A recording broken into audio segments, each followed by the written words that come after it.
Hola gente linda, de nuevo, este es nuestro último video de esta serie que le dimos en llamar Biblia Básica para Nuevos Creyentes. Estamos en el video número 15 y ya estamos cerrando el ciclo de charlas que nos propusimos dar sobre el contenido básico, muy sintético, pero tratando de ordenar lo que más se pueda en cuanto al pensamiento de lo que está contenido en los 66 libros que conforman lo que llamamos nosotros Biblias. Hoy cerramos entonces con el libro de Apocalipsis. Consideremos algunas cuestiones al respecto. Bueno, Apocalipsis sería como la conclusión de la historia de Dios. Dios viene contándonos una historia en toda la Biblia. La introducción la hizo en Génesis, donde Él se presentó como el autor de la vida y como el actor principal de la historia que narra nuestra Biblia. Y como el que guía la historia hacia lo que Él mismo se propuso hacer. Dios nos dijo que comenzaría a ejecutar sus actos desde el caos hacia el establecimiento de un nuevo orden mundial bajo el mando de su Mesías, lo que es lo mismo, el reino de Dios en la tierra. En todo el Antiguo Pacto nos contó de manera fragmentada y progresivamente sobre la persona de ese Mesías. El Antiguo Pacto es la base de información que necesitamos para comprender mejor nuestro libro llamado Apocalipsis. En los Evangelios, Dios nos contó cómo es que Él introdujo a su Mesías al mundo, cumpliendo la primera tarea de establecer la conexión de la humanidad con Él, recreando una nueva humanidad apta para el nuevo orden mundial o reino del Mesías. Y los demás libros del Nuevo Pacto siguen esa línea. Así, los 26 libros del Nuevo Pacto que ya vimos son base de información para comprender mejor nuestro libro de Apocalipsis. Ahora en Apocalipsis, Dios nos revela el desenlace final de su historia y nos descubre al Mesías, Rey, que viene a establecer sobre la tierra su reino para luego dar paso a la conclusión final y exitosa de la historia de su amor por los que Él tomó por hijos suyos.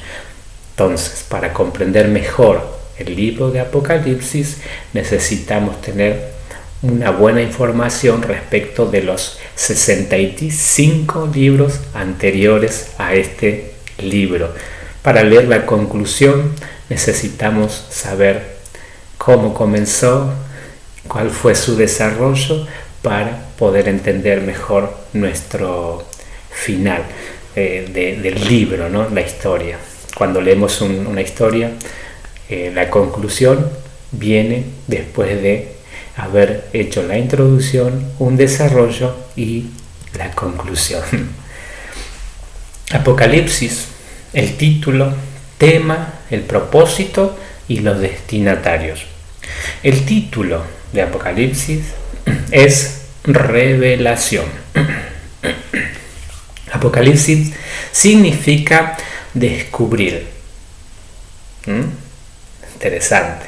Dar a conocer, revelar, quitar un velo, poner a la vista algo.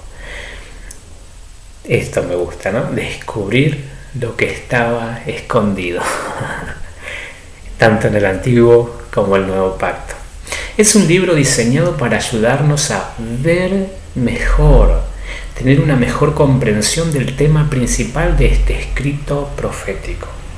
El tema principal de este libro es lo que dice el verso 1 del primer capítulo de este libro. Revelación de Jesucristo o Apocalipsis de Jesucristo. Cristo es el tema principal. Cristo viene a reinar es el tema. El tema principal de la profecía bíblica es Cristo Jesús.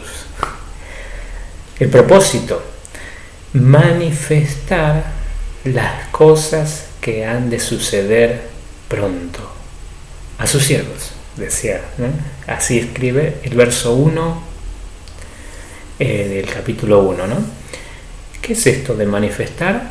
Es mostrar, exhibir una imagen, como ver desde lo alto de la montaña, ¿no? De algún lugar alto, el panorama completo de la realidad. Eso es el propósito, ayudarnos a ver el panorama completo de una realidad que Dios nos quiere mostrar.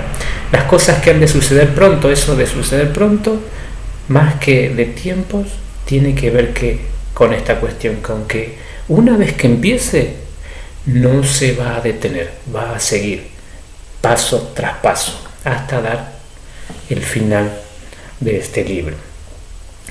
Los destinatarios, la novia de Jesús, la iglesia de Cristo.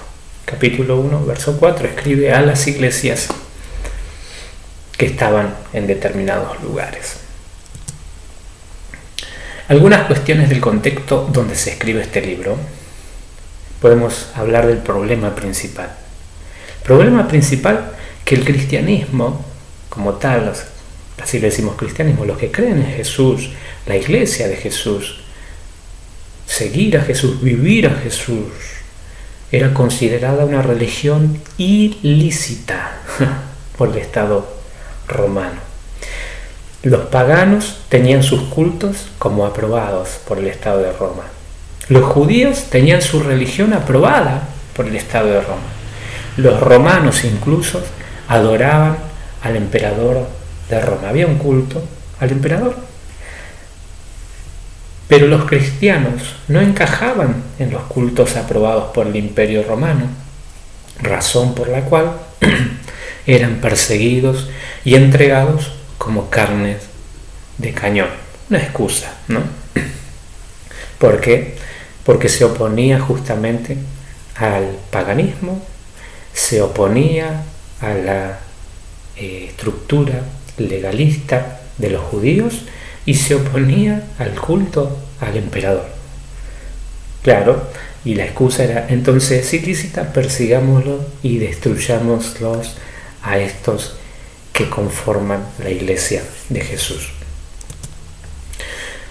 Algunos problemas de la iglesia de Cristo en este entonces, ¿no? Cuando se escribe este libro. Como ya hemos visto en otra oportunidad, en el video pasado, desde los días de Jesús, la iglesia fue perseguida por su fe en Jesús. Y esa fue la característica esencial desde que Jesús la dijo que iba a fundar. De ese momento hacia adelante siempre hay una oposición contra la verdad que porta la iglesia de Cristo, que es Cristo mismo. Y estos problemas se daban así. La religión judía la perseguía hasta la muerte. De ahí tienen un término que se llama sinagoga. Las sinagogas, muy común, término común, conocido en nuestro entorno, que es donde se congregan los judíos. Y allí, en ese entonces, también se perseguía a los creyentes. El Imperio Romano podía acusarlos de cualquier cosa y perseguirlos hasta la muerte. La cuarta bestia de la que habló el profeta Daniel representa al Imperio Romano. Después tienen otras cuestiones, por ejemplo, el comercio gentil tenía su actividad comercial asociada a alguna deidad que requería consagración para poderla ejercer libremente. Aquí tienen, por así decirlo, como el origen de los sindicatos de trabajadores, pero ellos rendían culto a alguna deidad y para uno ser asociado a esa actividad, para que se la considere como lícita, necesitaba rendirle culto a esa deidad. Y así se encontraba la iglesia en ese contexto. Esta es la expresión de la Babilonia comercial. Luego, en cuarto lugar, tenemos la doctrina errónea dentro del seno del liderazgo de la iglesia. Eso es lo que también vamos a encontrar aquí en este libro y hacia lo cual a veces se refiere la letra de este libro llamado Apocalipsis. Bien, ahora les voy a contar un poquito acerca de algunos tesoros que tenemos aquí. Si bien todo este tesoro, como les decía recién, ¿para qué es Apocalipsis? Ayudarnos a comprender mejor la realidad. El del tema principal de Apocalipsis, ¿cuál es? Cristo Jesús. Pero dentro de ese Cristo Jesús tenemos esto: la revelación del Cristo glorificado como primer tema, el Rey de Reyes, el soberano, el Mesías que viene a reinar. Ahí estamos, Apocalipsis.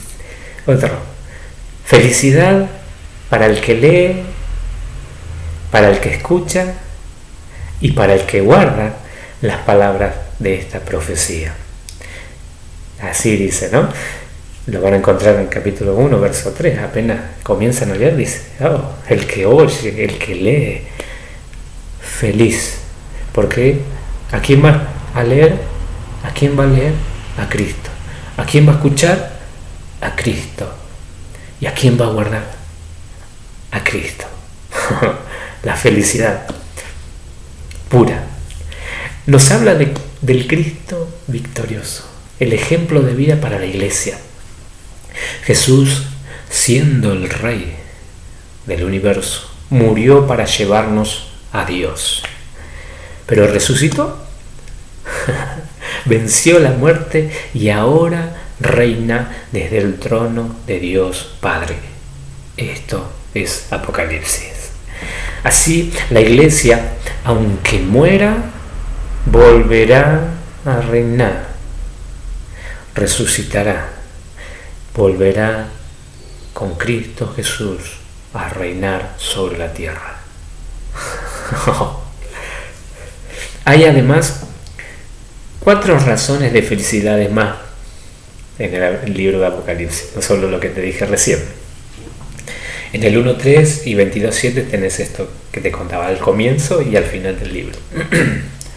Pero aparte, en el medio, 4 razones más. En medio de juicios y de símbolos y de cosas así, encontremos esto: para los que mueren en Cristo hay felicidad, en 14.3.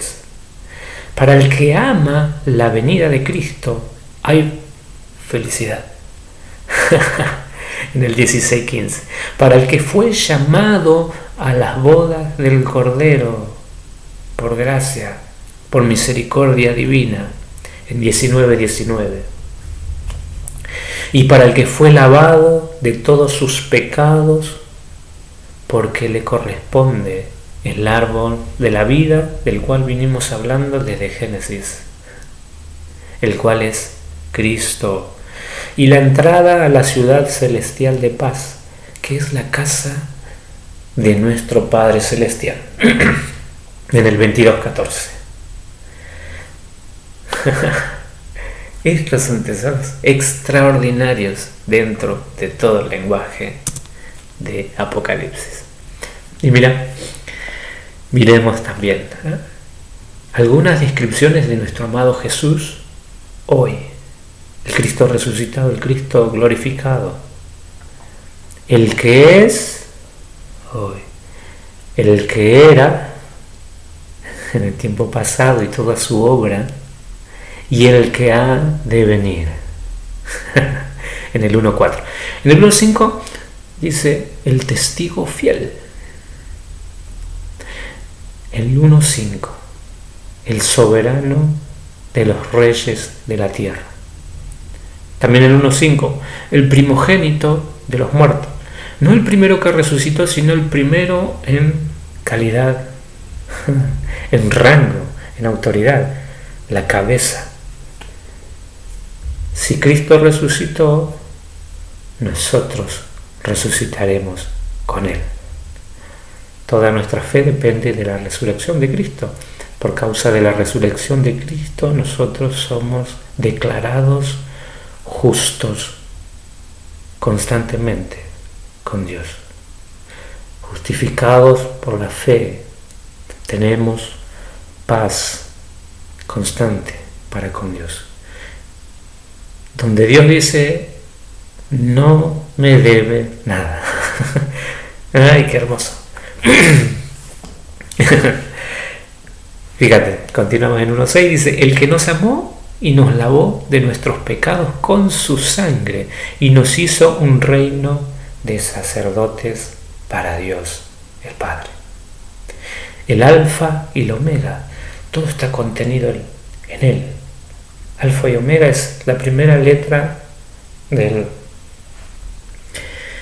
alfabeto griego y la omega es la última, el principio y el fin, que todo está contenido ahí. Eso quiere decir, si hay alguna palabra, si hay alguna realidad que se puede describir, si se puede concebir, está en Cristo.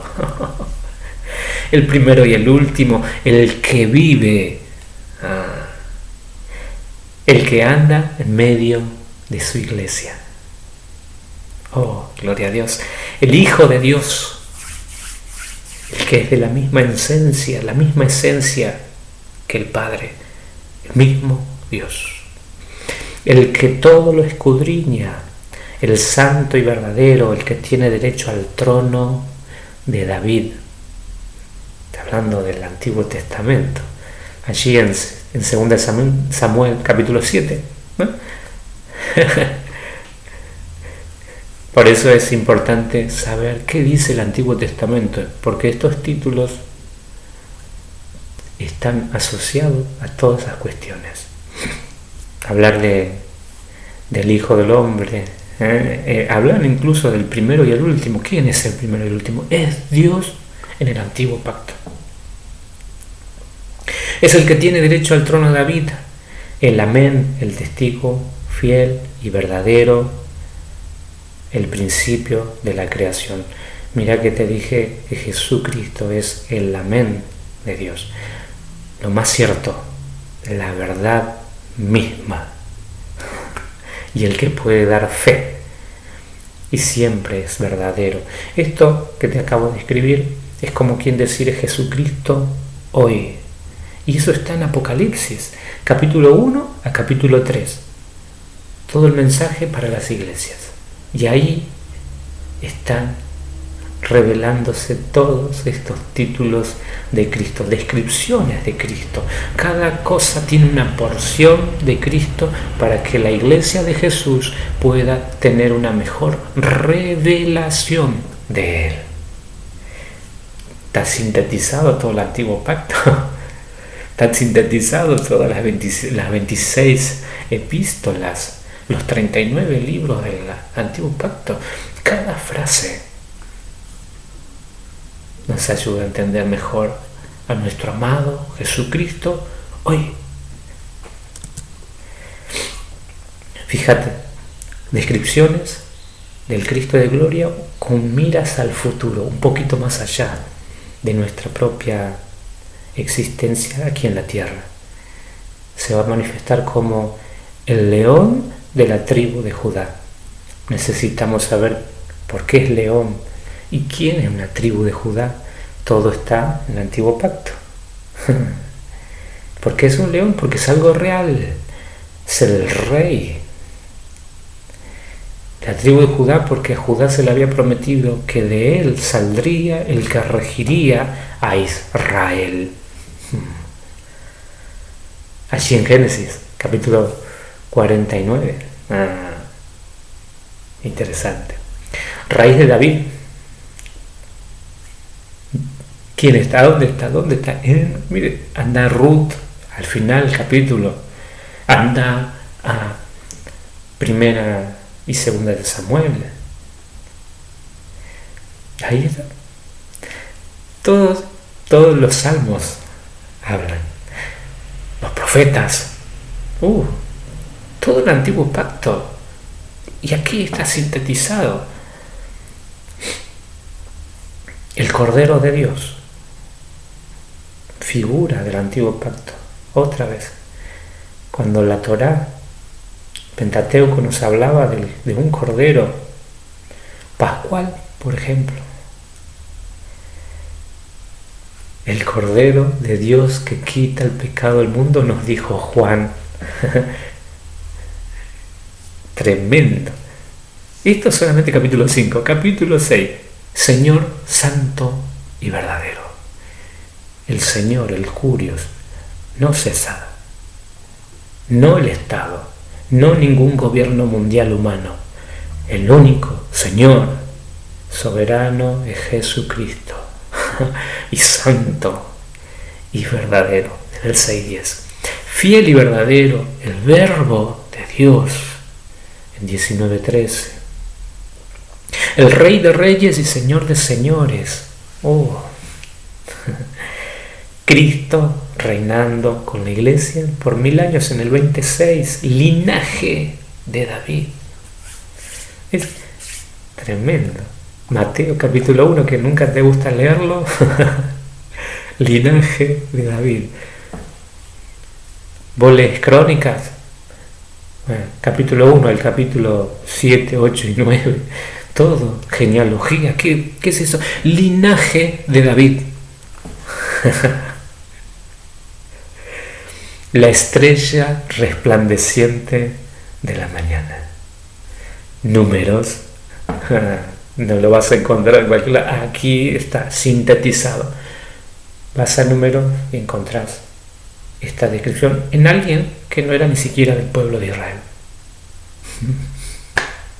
Un profeta falso. Ya hablaba por causa de Dios. Cuando Dios quiere hablar, utiliza hasta las piedras para hablar. Bien, bosquejo sintético del libro. Lo tenemos tradicionalmente, y me gusta ese bosquejo, ¿eh? Apocalipsis 1:19. Jesús le dice a Juan: escribe las cosas que has visto y las que son y las que han de ser después de estas. Básicamente te dice esto: las que has visto, el pasado, ¿eh? Las que son es el presente, y las que han de ser después de estas es el futuro.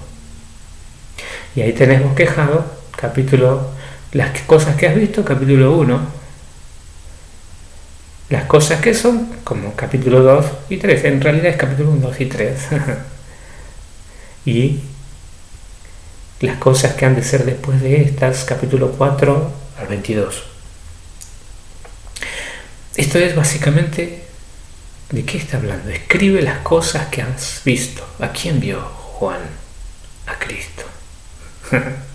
Las cosas que son, ¿a quién vio Juan? ¿A quién está viendo Juan? A Cristo. Y las cosas que han de ser después de estas, ¿a quién ve Juan? A Cristo. Eso es Apocalipsis. Apocalipsis es la revelación de Jesucristo.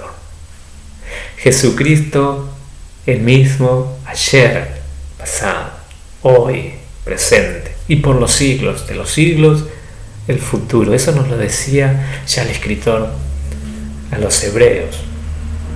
El que era, el que es y el que ha de venir. Otra vez, ¿quién es? Cristo. En Apocalipsis 1, el alfa, la omega, como le decía recién, el principio y el fin. Cristo Jesús es todo lo que Dios quiso hablarnos en los 66 libros de la Biblia. Desde Génesis hasta Apocalipsis, el tema principal entonces es Cristo Jesús. Es lo que Dios quiso hablarnos. Cuando lean Hebreos 1 y 2, dice: Dios tiene un mensaje y el mensaje de hoy es Cristo Jesús. Nada más. Entonces, panorama sintético del libro. Hablamos del pasado, las cosas que has visto. El capítulo 1 es la presentación del libro y su tema principal, que es Cristo Jesús resucitado, glorificado y el Rey Mesías que viene. El Mesías es ese mismo Jesús que había venido, que murió, pero que resucitó y ascendió a los cielos y se sentó a la diestra de Dios Padre. De eso nos habla y en ese lugar nos pone el libro de la revelación de Cristo. Las cosas que son sería nuestro presente. Capítulo 2 y 3 son los mensajes especiales a la iglesia de Cristo que está en este tiempo, en todo el tiempo, hasta la venida de Jesús. 7 iglesias pueden ser entendidas como 7 periodos de existencia de la iglesia, que van de un estado de fe verdadera a un estado de apostasía, siendo probablemente ese último estado de apostasía de la fe de Jesús el antecedente para el arrebatamiento de la iglesia. Panorama sintético del libro 1.19, el futuro. Las cosas que serán después de estas. Capítulo 4 al 5 tenemos la escena del cielo.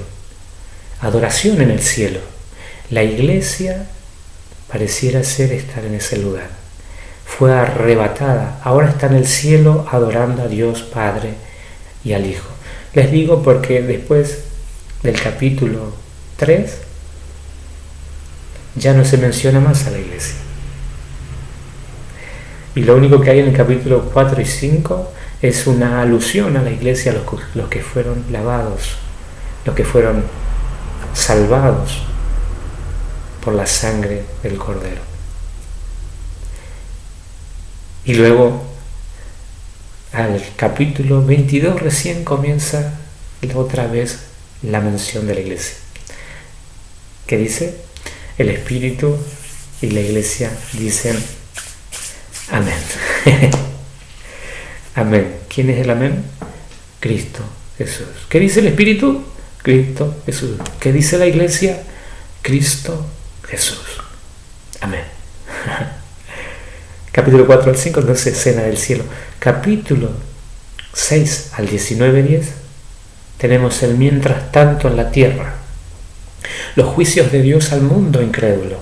La tribulación y la gran tribulación de la que habló Jesús en Mateo 24. La contextualización. Ahí te van a describir 7 sellos, 7 trompetas y 7 copas. Ahí se desata toda esa cuestión de la tribulación y gran tribulación. Y lo que vas a notar es lo siguiente: es gradualidad del juicio divino, como de menor a mayor. Y ese principio de menor a mayor en juicios no es otra cosa que lo que Dios anunció allí en el libro de Levítico, en el libro de Deuteronomio. Castigos graduales para despertar a las personas, para que se vuelvan a Dios. Va a ser tremendo. Yo no voy a estar en ese momento, pero va a ser tremendo. Lo que sí me dice es lo que va a suceder para aquellas personas que quizás puedan ver este video y no estén o estén presentes aquí en la tierra y no estén en el cielo. Bueno, tienen esta información. ¿Qué dice? Va a haber 7 sellos, 7 trompetas, 7 copas y una gradualidad del juicio divino conforme la Torá lo había estipulado.